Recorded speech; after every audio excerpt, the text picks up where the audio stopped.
Hey guys, welcome back to Magic TV. My name's Craig. It is 9 o'clock on a Monday, which means it's time for a 5x5. This is where I take 5 different subjects related to magic. I spend 5 minutes talking about each subject. There is a timer at the bottom of the screen. When the timer reaches 0, I move on to the next topic. It's quick, it's snappy, and you never know what you are going to get. Now I'm going to break my golden rule on this week's 5x5, and I'm going to start off with a video that's longer than 5 minutes. I know, shock, horror. It's going to be about 8 minutes long, and there's a reason I'm going to do this. And the reason is very simple. I can't think of any other video over the course of the week that I can put this footage into, but it's something that a lot of people have been wanting to see. Basically, a lot of people have been asking me how I do the Rubik's Cube in bottle close-up. How do I incorporate it into my show? Because obviously I've been posting on Instagram all the time of people holding cubes, getting all really excited about it. I've been doing Henry's cube in bottle like literally everywhere all of the time. And I actually do it as kind of a feature piece. So I've been doing walk around magic, I've been doing close-up magic, and at some point towards the end, I'll grab the person whose special occasion it is, and I'll say, hey, I want to show you something really special, if that's okay. It's going to end up with you getting a souvenir that you're going to get to keep forever. It's going to be really cool. And I kind of go into that way, and I kind of gather everyone around, almost a little bit like Covent Garden style. Well, this is footage of me performing this at a birthday party. It was a 30th. I think it was, no, 40th birthday party, I think. it was a 40th birthday party. The lady helping me it was her birthday.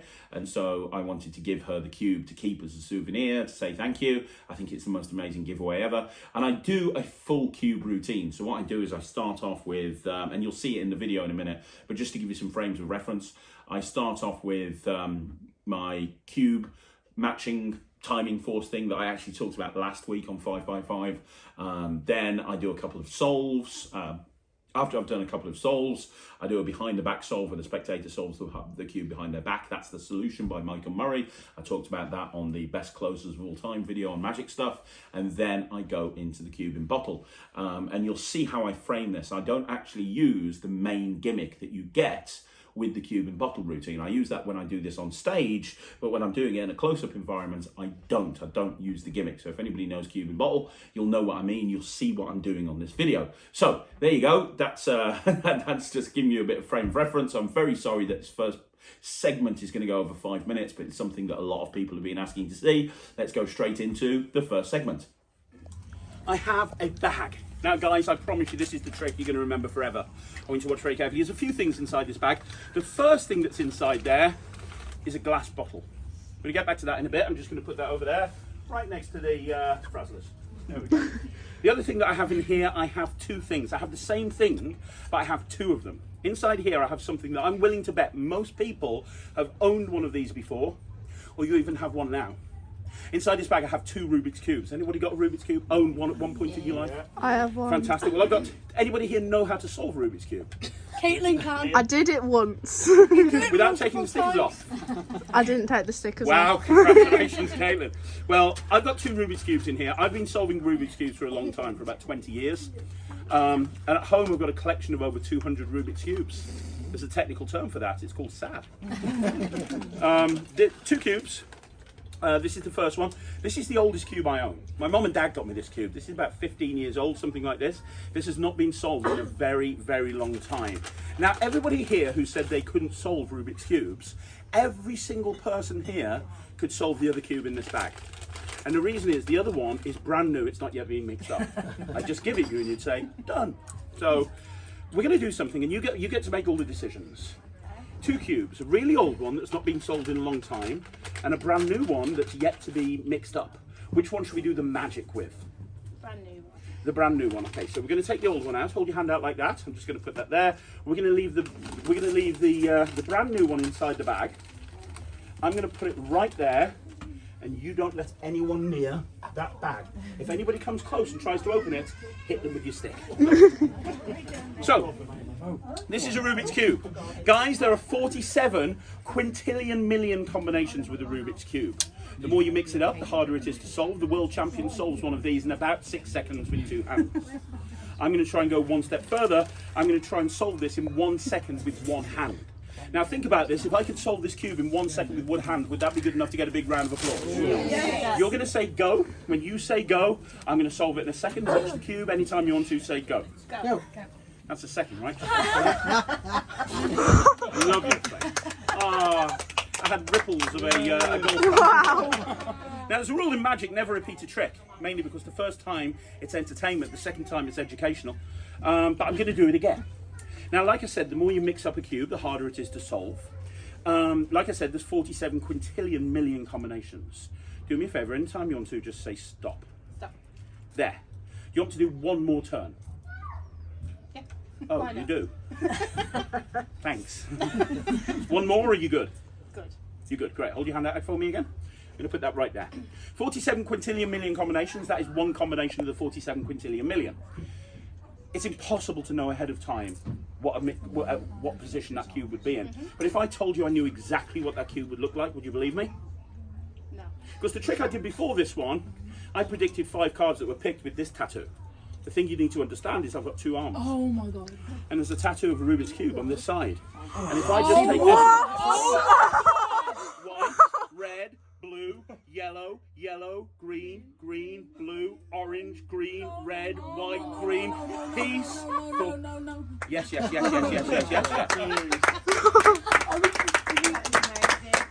but you know the thing is, the reason these guys haven't gone crazy is they want me to solve the cube again. Are you ready? 1 second. Caitlin, when you say go. Go.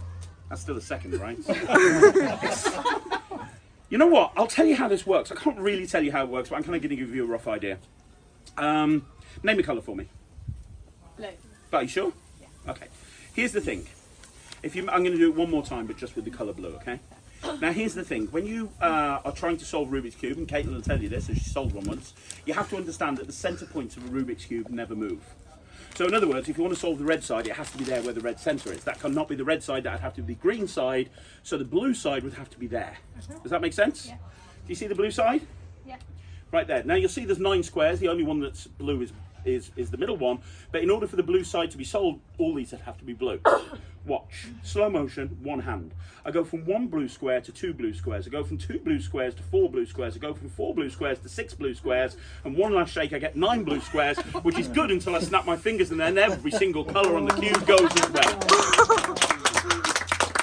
Now, the only way I could improve this is if I got somebody who didn't know how to solve a Rubik's Cube to solve a Rubik's Cube.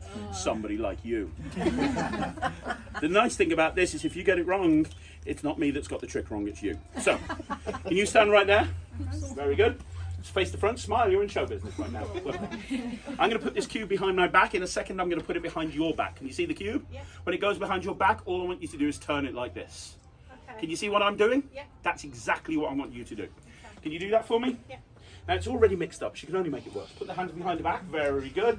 Do me a favour, start turning it just like I showed you, and anytime you want to stop turning it, stop, but keep it behind your back. Like I said, take your time because you get paid by the hour. You know. Okay. Are we good? Yeah. Now here's the thing. I can solve a cube. Everything you've seen me do, you expect me to do because I'm a magician. But if you solve the cube behind your back, they're going to go crazy. But this is only going to work if you believe. Do you believe? I believe. Do you believe? I really believe. You really believe. I'm going to count backwards. I'm going to go 3, 2, 1. I'm going to snap my fingers. You're going to bring the cube out. And if it's solved, they're going to go crazy. 3, 2, 1.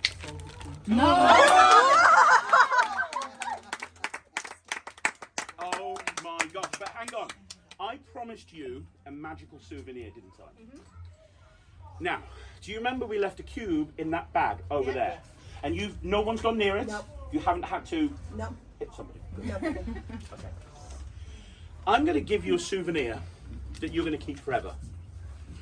What you're about to have, you can't buy this. If you were the richest person in the world, you wouldn't be able to get yourself one of these. The only way you can get one of these is by coming to my show. It uses that cube that we left in there, the brand new one. That's the one you chose to leave it there. And it also uses this bottle that's been by the Frazzlers the whole time. I'm going to put the bottle in the bag with the cube. Now, has anybody ever seen a magician? He's not very well known. You probably haven't heard of him. He's a guy called Dynamo. Yeah, I've never heard of him. TV. Never heard of him. So here's the thing. Did anyone see Dynamo put a phone in a bottle? Yeah. That is a stupid trick. Because it's amazing, but the only way to get that phone out is to smash the bottle. And you're going to want your phone, so you're going to have to smash the bottle. So you've got no evidence. You've got no proof that this magical thing happened to you. So I'm going to try and give you some evidence that what you've seen today has happened, and this is something that you can keep forever. I want you to watch. Can you come over here for a minute? The bottle Get it inside the bottle. and the cube inside the bag. Hold on to the top for me with both hands. Very good. I want you guys to watch very carefully. It's going to happen on 3. 1, 2, 3. No way. No. Well, if it is, that would be incredible. And if it is, that would be a magical souvenir that you can't buy in the shop. You can't get these anywhere. You can only get them if you see my show. And if I did put that cube in the bottle, it would look something like that. That's a genuine cube inside a bottle. You can keep that as a souvenir. That's my birthday present to you. Thank you so much for watching. Let's give her a big huge clap. Thank you. Appreciate that. Thank you very much.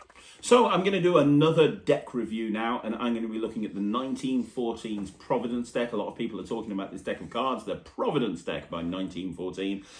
First of all, I want you to have a look at the packaging. The packaging is super sexy. I'm not a I don't collect decks of cards. I have lots of different cards that I kind of get in, but I don't really collect cards. I haven't got like thousands of different decks displayed on my walls. So I've never seen a box like this before that opens from the side, but I think this is really cool. I absolutely love this. This is a feature I've never seen. It's very on brand with the 1914 in that, it's the same as all of their packaging.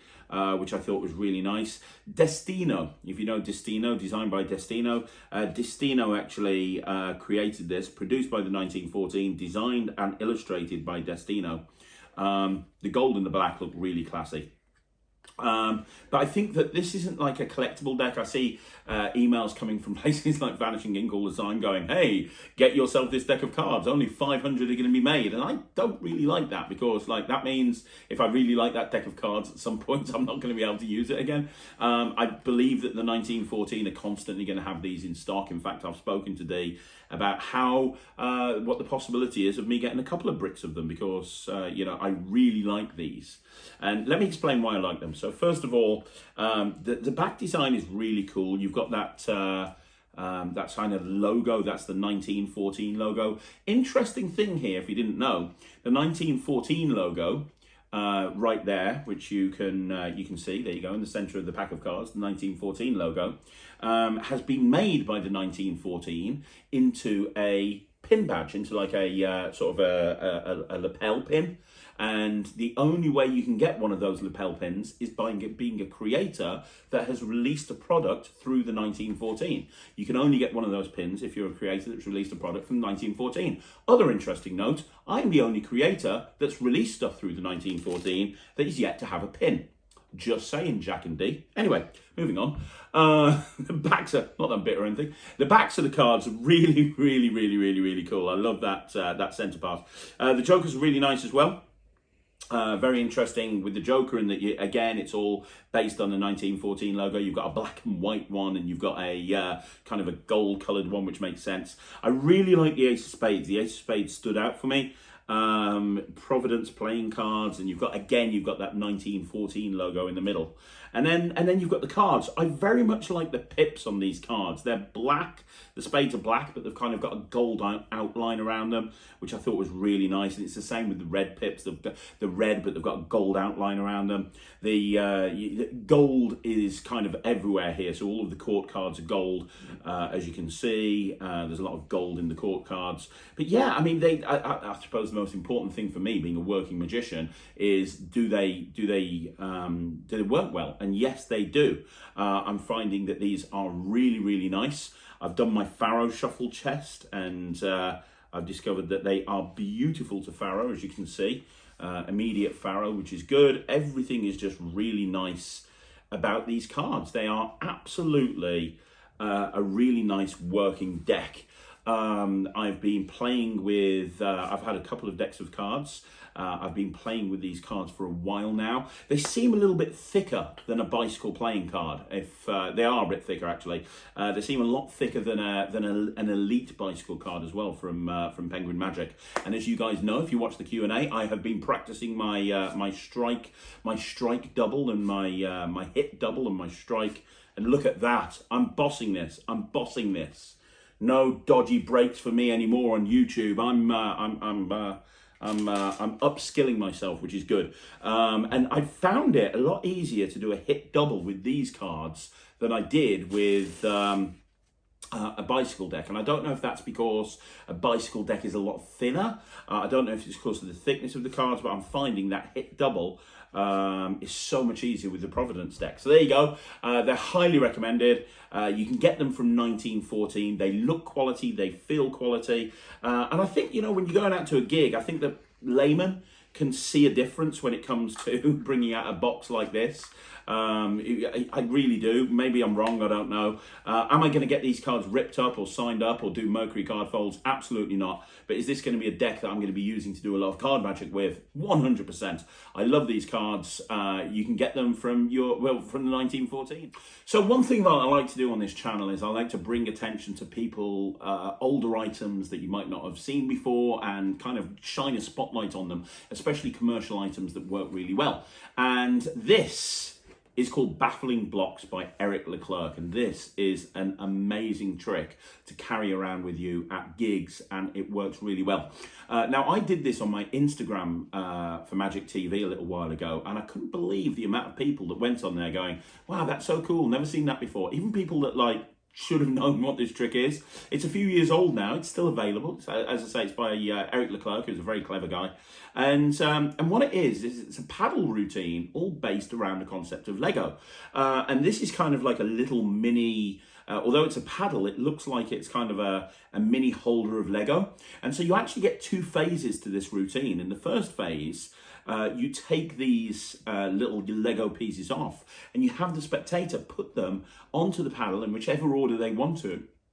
And you show that you've predicted beforehand the order in which they pick, which is really nice. But then you've got this second phase where they you kind of go into a more of a standard hot rod type thing, where they pick a color and you change the rod to that color. Now, when I did it on Instagram, I actually changed both sides of the paddle, which you can do. But how I like to do it in a gig is what I'm going to show you in a minute, which is only changing one of the sides. And at the end, you give them a chance to actually have the bottom side change or the top side change. Now, the nice thing about this is that at the end, you can immediately then hand that out for examination and they can examine everything. Now, let me explain why I love this. First of all, it's really practical. You put it in your pocket and you're good to go. But that's not the only reason I love it. Everybody knows what Lego is. You go to a gig, everybody knows what Lego is. If you're a parent, you probably have a child who loves Lego. It's one of the most popular toys of all time. If you haven't got a child, you probably remember playing with Lego as a kid yourself. And even a lot of adults play with Lego. You know, if you guys know Mark Waddington, who's one of the top wedding magicians in the UK. For many, many years, he had this whole Lego thing going on. In fact, I'm pretty sure Five Guys commissioned him to do a sort of a Lego creation of one of their stores. Like, Lego is a big thing. It's not just for kids, it's for adults as well. So you bring this out, it's universal. Everybody knows what this thing is. And it starts conversations like, hey, did you ever play with Lego as a kid? Have you got children? Do they play with Lego? Oh, how much of a nightmare is it? Walking across a living room and you step on Lego, it's a nightmare, isn't it? I've got two kids. I feel the same way. I have my son's obsessed with Lego. It allows you to kind of have conversations and make things really personal and bring it down to a personal level. But then you do this really killer trick that's over very quickly, and it's very easy to do, and it's an instant reset, and there's no table required. I mean, this is a great trick. If I was going to review this, I'd give it 95%. I'm going to give you a full performance of this right now. So Sarah's behind the camera. She's going to help me with this. Sarah, I have a little holder of Lego. Okay. And I also have 6 different coloured Lego pieces. Now, I know you love Lego because it's all over the floor and it hurts your feet. If by love you mean hate, yes. Yeah, right. 6 different Lego pieces, all different colours. We're going to put them in. Which one would you like to put first? Blue. Blue. That one goes there. And then What colour do you want to have go next? Yellow. Yellow, okie dokie. And then what colour do you want to have go next? Red. Okay, that's cool. And then next? Orange. Orange, good call. And then next? Green. And then finally? White. White. Don't really have a choice there. Are you happy with that? Yep. If I told you I knew exactly the order in which you'd put them, would you believe me? No. So if I could prove to you I knew the order, that would be pretty good, right? I really did. You see, you chose to put the blue there, and on the other side, I put blue. I actually predicted on the other side yellow, and then red, and then orange, and green, and then white. I actually predicted exactly what you would do. Is that pretty cool? Yeah. But I'm going to go one step further. Give me a number. 1, 2, 3, 4, 5, or 6? 4. 4. So 1, 2, 3, 4, 5, 6. 4 would be the red one. Is that fair? And we've got 2 red ones. We've got one on this side, one on this side. But I want to watch. Because if I just do this... In fact, I'll let you choose. Which side would you like me to do this with? The bottom side or the top side? I don't know. Bottom? You want me to do it on the bottom? If I do it on the bottom, that's fine, but you won't see the magic happen. If I do it on the top, you'll see it happen. Okay. Are you fine with it not being visible? Okay, watch. Finger out. Done. What? No, seriously, done. You picked red, didn't you? Yeah. And now what I've done is on the other side, I've actually changed every single one of those to red, and you can examine everything. Okay, so one thing that I like to do on this channel is give you a sneak peek of upcoming interviews, and I've got an interview coming up with Jamie Dawes. Now, if you don't know who Jamie Dawes is, Jamie is an absolutely amazing creator of magic. He's been around for a long time. He does a lot with Alakazam. He was on the live launch with me on the Gossip Project. Jamie's a great guy, very, very clever, super thinker, constantly creating magic. And I did an interview with him, which is going to be dropping very, very soon. And this interview is exceptional. We talk about Jamie's career, we talk about him getting into magic, and he gives some incredible advice on many subjects, including creating magic and bizarre magic and a whole bunch of other things as well. That interview is almost finished editing. So we're going to be dropping that on the channel really soon, probably in the next couple of weeks. In the meantime, I thought you'd like a sneak peek. So here we have a brief sneak peek of the Jamie Dawes interview, dropping soon on Magic TV. That was it. So what made you want to create magic, Jamie? I think it would help a lot of people that are watching this. I want to talk about you as a creator, but what was your reasoning behind it? I think so. The first trick that I came up with, the truth is, I was on a holiday in Tenerife or somewhere like that.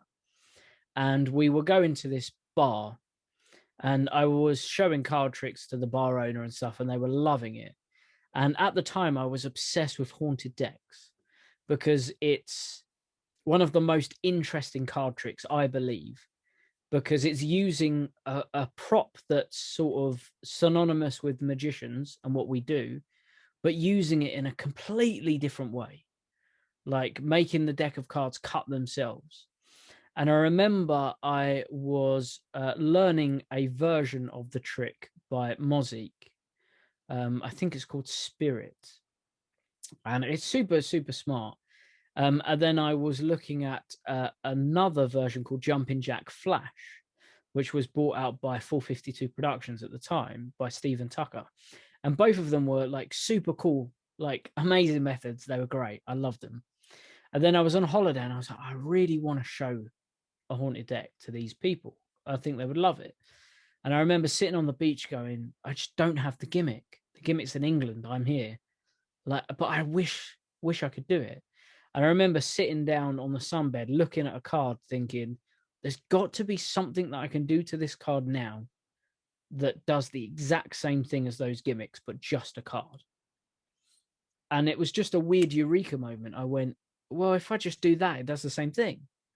And I did it, and it worked. And then I went to the bar that night, and I showed them the trick because theoretically I'd practiced it loads because it's the same gimmick, just a different fashion of that gimmick. And then I did it. And then I remember showing it to Cameron Francis and Peter Eggink and Dave Forrest. And like they were just like, that's mad good. That's amazing that you can do this thing, but impromptu with a normal deck of cards that you would have a gimmick for. And that was when I was like, oh, maybe there's something in this. It'd be really cool to see if other magicians like it. So I wrote up a PDF, and that's how I released the first one. And at the same time, I was coming up with a trick called Gathering. And the idea was that you punch 2 holes in a card, and you link a finger ring on, because I really liked Impossible Objects at the time. And that was when Hypercard, if you remember, Hypercard was about. And I just love like weedy objects. So I was like, well, if I had a weedy object, what would it be? I loved ring flight routines. So I was like, well, a ring on a card. And I wrote up the PDF at the same time, and I put Scared and Gathering out with Merchants of Magic at the same time. And it just went mental. Like, Scared was received so well by so many people, which is weird when you're a 16-year-old and you've got, you know, Cameron Francis, who I'd watched on BBM's DVDs and Omega Mutation, and just Dave Forrest, who I'd watched all of his DVDs, like praising your trick. It's just bizarre, so bizarre. And those were the people that I looked up to. And you said that they put creators on a pedestal. I'll go out on a limb right now and say that I don't believe that a creator is any better than anyone else in the Magic community. And I don't believe that anyone is any better or any worse at what we're doing. You may just have different skills to someone else, but it doesn't necessarily make you a better or worse magician or a performer. And people that put like creators on a pedestal and stuff like that, you really shouldn't, because they're just normal people that happen to have an idea. So I wanted to bring something to your attention on this 5x5. This is something that I discovered recently that I think a lot of you guys would be really interested in as well. So I wanted to bring it to your attention, and that is these batteries. Now, these batteries I got from Sainsbury's. I got these a couple of months ago, and I've been playing around with them, and there's so many things you can do with them. Now, what they are, they're Duracell batteries. Two separate things. We'll talk about that in a minute. The first thing that I saw is this. So this is a mobile charger. It's actually a mobile charger. The USB thing's here, but it's designed to look like a giant Duracell battery. And I saw this, I was like, that is so cool. That is really cool. I'm always looking for something that I can replace coin magic with, because as much as I love coin magic, and I do love coin magic, I like to try and vary stuff when I'm out and about gigging. And if I can find something that I know I can apply coin magic techniques to, that gets me super excited. And this is a perfect example. When I saw this, I was like, this would make a great sort of final load in a routine if I was using a battery. It would make a great sort of substitute to a jumbo coin if I was doing a routine with a battery. And I'm coming up with a few different routines with this, but I wanted to draw this to your attention because these are in the shops right now.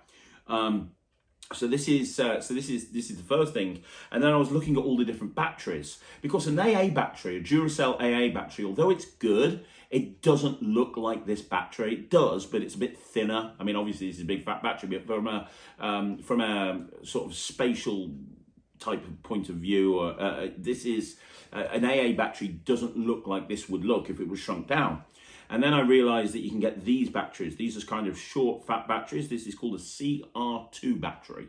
And this is absolutely perfect. This battery looks just like this battery. It really does. If you took this battery and stretched it out, it would look just like this one.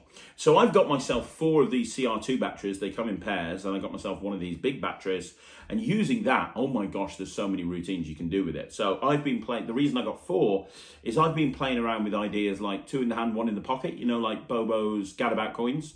So having 3 batteries, and just saying, look, 2 batteries in the hand, 1 in the pocket. Oh, look, it's jumped back. And then producing this battery at the end. The nice thing is this is only just slightly thicker than a Sharpie marker, so you can flip stick this really well. So you could, for example, you know, at the end, you could do a routine where you make a battery appear, and at the end, you can make that battery appear. You can just do a kind of a spellbound, a thumb palm spellbound type routine, and grow the battery, which looks really cool. The other thing that you can do is, because this works as kind of like this works with a flip stick vanish, you can kind of do that and shrink the battery, which I think looks really cool as well. You know, kind of doing that flip stick style move and doing that and shrinking the battery. I think that looks really good. And I like the idea of and maybe doing an ambitious card or something like that, and then saying, well, you're probably wondering how the card keeps coming to the top of the deck. Well, it's really easy. There's a battery in the deck, and you cut the deck, and as you do, you've got this battery in finger palm, and as you cut the deck, the battery falls out. And you go, that's how it works. There's a battery in the deck, and then smashing that battery against the deck, and then when you cut, the battery's in there. I also have been playing around the idea of having a double backer, and I've found the artwork for a CR2 battery online, and I plan on printing it off and gluing it onto a double backed card, so I can have someone pick a card. That double back card's at the bottom. Have someone pick a card, lose it in the pack, dropping the double back card on top, showing this battery. Doing that, it looks like it disappears, and then spreading through, and there's one flat squashed battery in the deck, and do a double, and it's their card, and then doing this and having the battery drop off. And then and as they look at that, and now the battery's fallen off their card, growing the battery and saying, I don't know how you missed it in the deck, it's pretty big. I mean, there's a whole bunch of stuff you can do with this. I'm going to be putting some stuff on Magic Lives over the next few weeks and over the coming weeks and months. I think that there's a lot of potential with this. I wanted to draw it to attention. You can get these Duracell sort of mobile chargers quite inexpensively, and if you go and get yourself like 5 or 6 CR2 batteries, you've got the perfect set that you need to go and do anything. And just think about it from a creativity point of view. Anything that you can do with coin magic, anything you can do with a $50 and you can do with a jumbo coin, you can apply to this as well, and it'll allow you to take your coin magic routines and put them in a completely different direction. So do me a favor, let me know in the comments down below what you think of this idea, and help me out. I'm trying to come up with routines at the moment, so if you think that these would be good for something, I would love to hear from you in the comments, because I'm looking for inspiration right now. So guys, that is another 5x5 in the bag. Thank you very much for joining me again. I hope you enjoyed it. Can you do me a favor and let me know in the comments down below what you think of this 5x5? Did you enjoy it? Is there anything in particular that you want to see on future 5x5s? I always ask this, but is there a 5x5 special that you'd like me to do? If you would, please let me know, and I'll happily put that 5x5 special together for you. Also, don't forget, if you want to see more videos like this, do me a favor, like the video, subscribe to the channel, leave a comment down below, and I'm going to be back again tomorrow at 9 o'clock with a Talk Magic. So I'll see you then. Thanks very much for watching. My name's Craig from Magic TV.